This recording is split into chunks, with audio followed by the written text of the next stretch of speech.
And so the fact of the matter is, Kristen, I'm going to use this time because this is actually about you in the media and the corrupt media establishment. Ask you, the Trump-Russia collusion hoax that you pushed on this network for years, was that real or was that Hillary Clinton made up disinformation? Answer the question. Go. Mr. Ronna. Sorry. This is how we get our country back. Vivek Ramaswamy just obliterated mainstream media and went after the RNC national chair, Ronna McDaniel. I'll get to the mainstream media in a bit, but first I want to talk about his focus on the RNC. I think there's something deeper going on in the Republican Party here, and I am upset about what happened last night. We've become a party of losers at the end of the day. It was a cancer in the Republican establishment.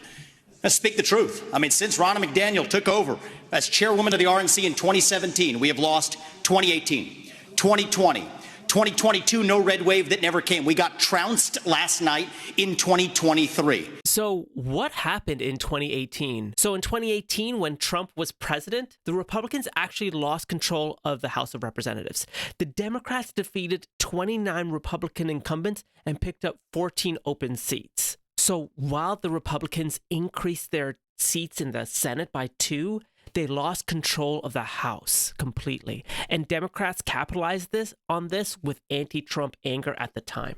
In 2020, Trump lost the presidential election, but that deserves a separate video. This despite Ronna McDaniel, the chair of the RNC, being too close to the president, running many ads. In fact, many blame McDaniel for being too close to the former president, and some of Trump's biggest supporters are calling for reform within the organization. In the 2022 midterms, there was a historic Republican underperformance. In 2022, the GOP lost 1 Senate seat, 2 governor's mansions, and 4 legislative chambers. And in 2023, Democrats excel in Kentucky, Ohio, and Virginia. So we can see what Vivek was saying is that, in fact, the Republicans have just been losing consistently year over year, coincidentally, since Ronna McDaniel took over as chair as RNC back in 2018. And I think that we have to have accountability in our party. For that matter, Ronna, if you want to come on stage tonight, you want to look the GOP voters in the eye and tell them you resign, I will yield my time to you. Holy crap. Vivek said he wants to see the RNC chair resign.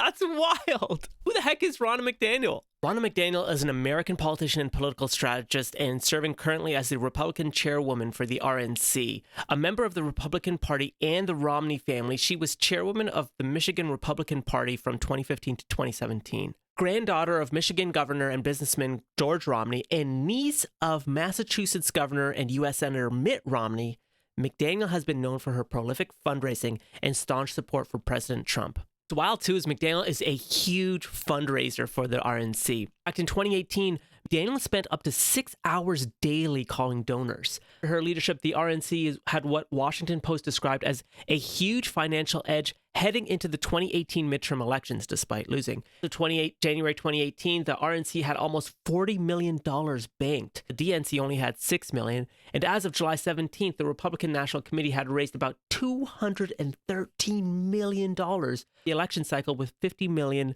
on cash on hand and no debt. New York Times described McDaniel as unfailingly loyal to Trump. According to the 2018 study, under her leadership, the RNC sought to consistently promote Trump and his policies. This includes running ads for Trump's 2020 campaign as early as 2018, covering Trump's legal fees in the Russia interference investigation, hosting Trump's fake news awards, and harshly criticizing Trump's critics within the Republican Party. Ronna McDaniel even criticized Mitt Romney for his criticism of Donald Trump. Mitt Romney penned an editorial to the Washington Post criticizing Trump's moral character. McDaniel said the editorial feeds into what the Democrats and mainstream media want and was disappointing and unproductive. But McDaniel did not back down from Vivek Ramaswamy, and McDaniel dismissed Vivek's comment, saying, listen, he's at 4%. He needs a headline. McDaniel further went on to say, I know Vivek is kind of newer to the party. He voted for Obama, so he may not know this, but that is something we're going to have to get right as a party. This is an interesting comment because in the United States, you can actually go back to voter records and figure out precisely who voted for what party. And Reuters did exactly that with Vivek. It said Ramaswamy voted for a libertarian in 2004, but did not vote in 2008, 2012, or 2016. He has contributed to both Republican and Democratic candidates. He says he voted for the Republican then President Donald Trump in 2020. And Ron McDaniel said that Vivek won't get a cent from the RNC. He's desperate because he's doing bad in the polls. He won't be getting a cent from us. She also loudly booed him during the exchange with Nikki Haley. She was in complete meltdown mode over Vivek. Now, the question that I have is, why would you be in meltdown mode against a potential candidate who's only polling 4% in the polls? Now, while there's no law for this, it's clear that Vivek doesn't need the money of the RNC, and historically, the RNC has given tens of millions to its presidential candidates. And someone who doesn't need their money is a very dangerous person that can actually shape the political discourse on their own. And interestingly enough, to qualify for the fourth Republican presidential debate, you have to be polling at least 6% in the polls. Candidates must poll at least 6% in 2 national polls, or 6% in 1 national poll, and 6% in 1 early state poll from 2 separate carve-out states. Right now, Vivek Ramaswamy is between 4 and 5%, so I wonder if this new rule basically eliminates Vivek from debating in the next election. And so the fact of the matter is, Kristen, I'm going to use this time because this is actually about you in the media and the corrupt media establishment. Ask you, the Trump-Russia collusion hoax that you pushed on this network for years, was that real or was that Hillary Clinton made up disinformation? Answer the question. Go. Mr. Ronna. Sorry. This is how we get our country back. Holy shit. Holy shit. He basically called out mainstream media to their face. During Trump's first presidency, Kristen Welker was routinely reporting about the Trump-Russia collusion. The president is pointing the finger of blame at just about everyone except Vladimir Putin in Moscow after special counsel Robert Mueller indicted 13 Russian officials and 3 businesses last week.